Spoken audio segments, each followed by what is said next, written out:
สบายดีเพื่อนทุกคนเนาะมาพบกันที่ช่องเจ๊กเอ็กเฮาคันเจ๊กเอ็กและกันเจ๊กเอกและสันเจ๊กเอกและนี่เสี่ยงเนาะเพื่อนของเฮาเองซึ่งว่าในมื้อนี้พวกเขาจะมาหาปลาเนาะซึ่งบริเวณแถวนี้เนาะจะเป็นลำห้วยน้องคลองบึงเนาะบริเวณแถวนี้พวกเขาจะมาหาปลาในแถบนี้เนาะห้วยในบริเวณแถวนี้เนาะก็ยังคงความอุดมสมบูรณ์ไว้เนาะไปด้วยปลาไม้ที่เขียวงามนะซึ่งเราเห็นเลยด้านหลังเราแบบนี้แหละแต่ก็จะมีน้ำขังอยู่ตลอดปีเนาะโอเคซึ่งว่าจะเป็นอะไรนั่นเนาะขอเลยไปหับส้มกัน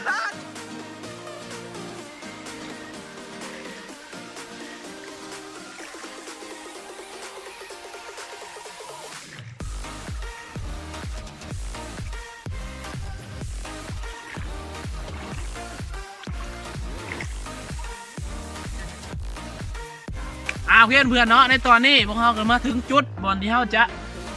ใส่ตะข่ายเนาะนี่เพื่อนของเขานี่เสี่ยงกำลังใหญ่อยู่เนาะนั่นเท่ากันกำลังไป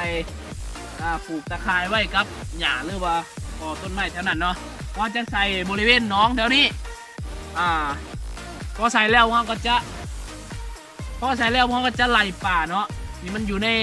น้ำนี่หนองแถวนี้หรือว่าห้วยห้องประมาณนี้เนาะเขาจะไล่ออกมาจากกลุ่มต้นไม้ประมาณนั่นแหละเดี๋ยวไปเบิ่งกันเลย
โอ้ตอนนี้พวกเขาได้ย้ายมองเนาะพวกเขาได้ย้ายมองขึ้นอยู่น้องเทิงนะเพราะว่าบริเวณแถวนี้เนาะเขาได้ใส่ไปแล้วได้ปลาเพียงตัวเดียวเขาจะขึ้นไป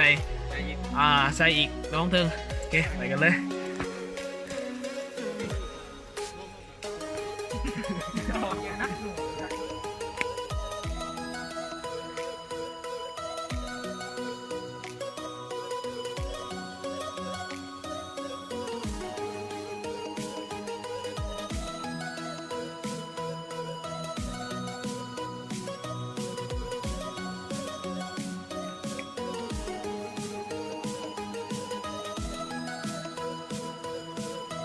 เพื่อนในตอนนี้พวกเขาก็ได้วางตะข่ายหรือว่ามองเขาลงเนาะเป็นจุดที่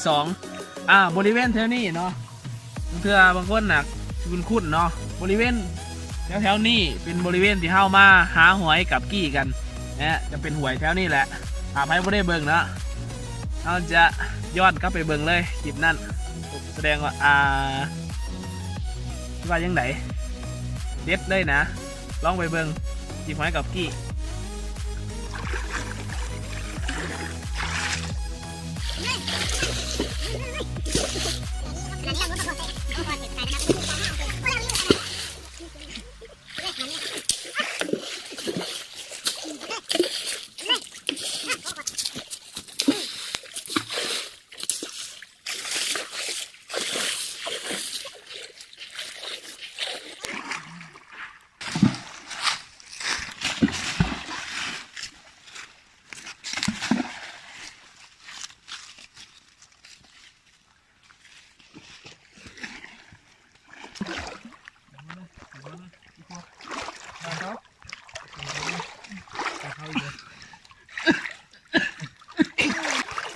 เอาหมอมา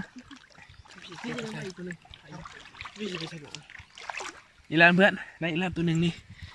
นี่แหละคือปลาสุเนาะ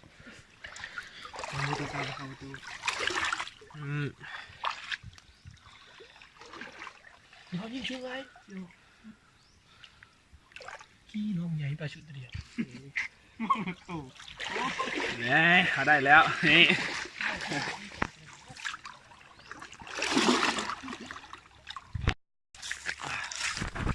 โอเคเพื่อนๆเนาะในตอนนี้พวกเขาได้หาหินเนาะเพื่อจะไปไล่ป่าเนาะพอดีป่ามันอยู่บอนสถานที่หรือว่ามีไม้ร้ายหรือว่ามันหกนั่นเองพวกเขาจะใส่หินพวกนี้ไปป่าเพื่อไล่ให้มันออกไปติดตะข่ายพวกเขาเนาะนี่แหละเอาเก็บหินอยู่นี่แหละไปกันเลย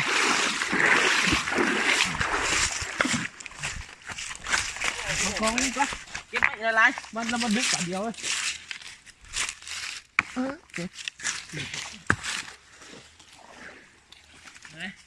หินใหญ่เก็บมาเลยเฮียเลยเอามันนี่เป็นนี่ท่านท่านครับ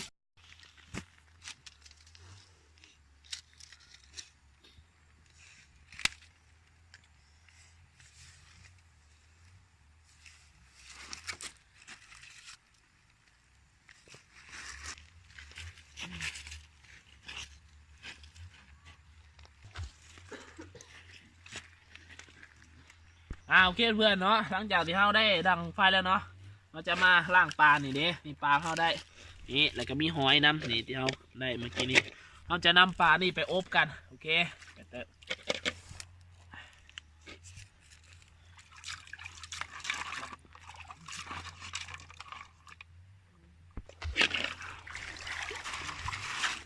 อบกันเลย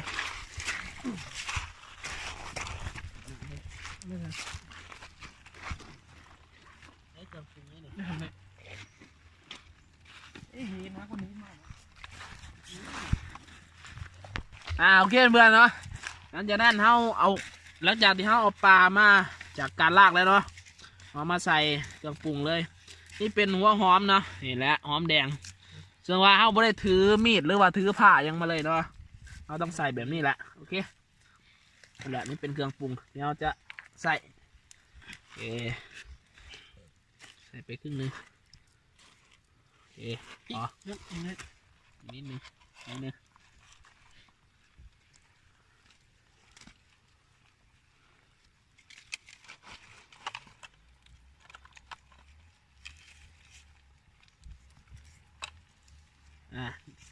และนี่เป็นมะนาวเพื่อแก้ข้าวบีบใส่เลย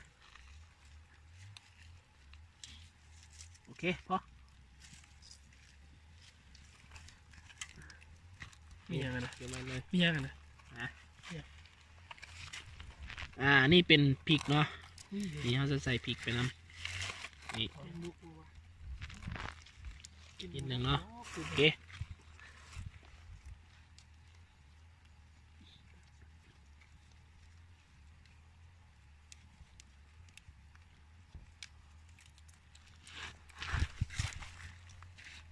และเกลือใส่แล้วโอเคเราจะไปข้างไฟกัน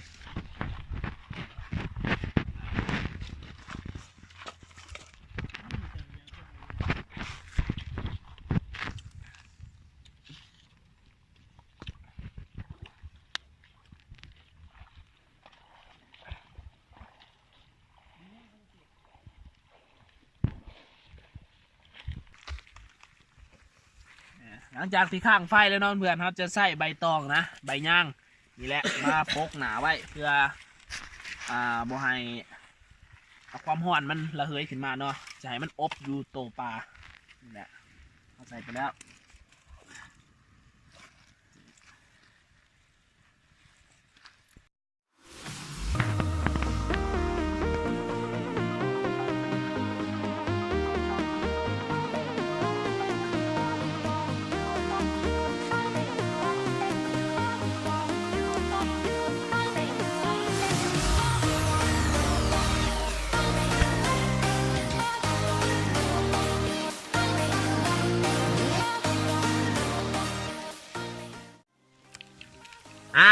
เพื่อนๆนี่แหละเรามาเบิ่งกันเลยว่ามันเป็นอันใดปลาที่เราอบเมื่อกี้นี้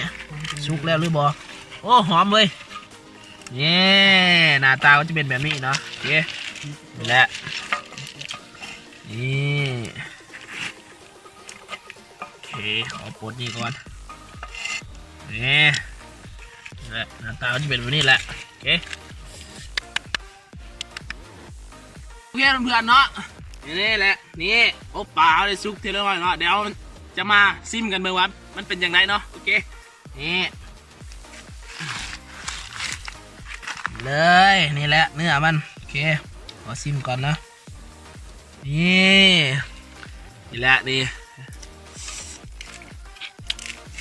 สุดยอดเลยเอาเลยเฮ้ยเบิ้งกันเสียงเลยเบิ้งแล้วกันสุดยอดเลยนี่แหละเอาไม่ข้าวเหนียวมาเนาะหน่อยหนึ่งอันนี้ลองเลยนี่แหละนี่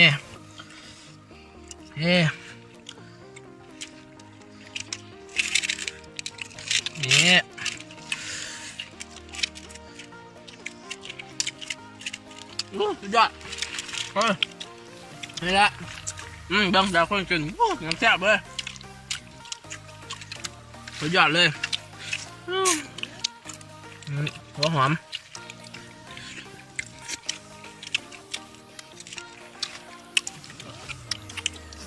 เราจะพวกกินอะไร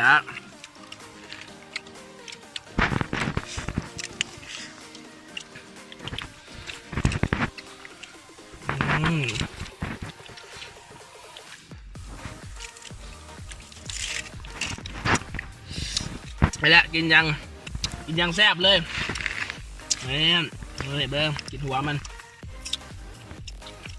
ไปแล้วนี่ถึงว่าปลาเขาจะได้หน่อยเนาะเพียง2 ตัวหนึ่งแต่ว่าพวกเขากับกินกันได้เนาะพวกเขากินแบบนี้นี่ปันกันกินแบบนี้เลยถือว่าแซ่บอยู่โอเค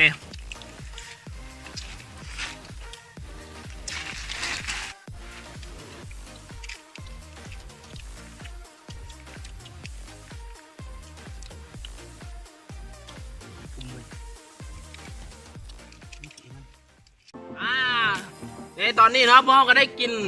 อบปลาเข้าไปทีมหน่อยเนาะนี่เหลือแต่หมอเปล่าเล่นก่อนอื่นมดเนาะก็ขอขอบใจเพื่อนๆ คนใดที่ว่าเบิ่งคลิปนี้จนจบเนาะสำหรับวันนั้นที่มักคลิปไปด้วยก็ถือใจแน่และที่สำคัญอย่าลืมกดติดตามพวกเราที่ช่อง JKX และอย่าลืมกดกระดิ่งฐานจะผู้พลาดชมเวลาพวกเราอัพคลิปใหม่ๆลงสำหรับมื้อนี้ขอกล่าวว่าขอขอบใจ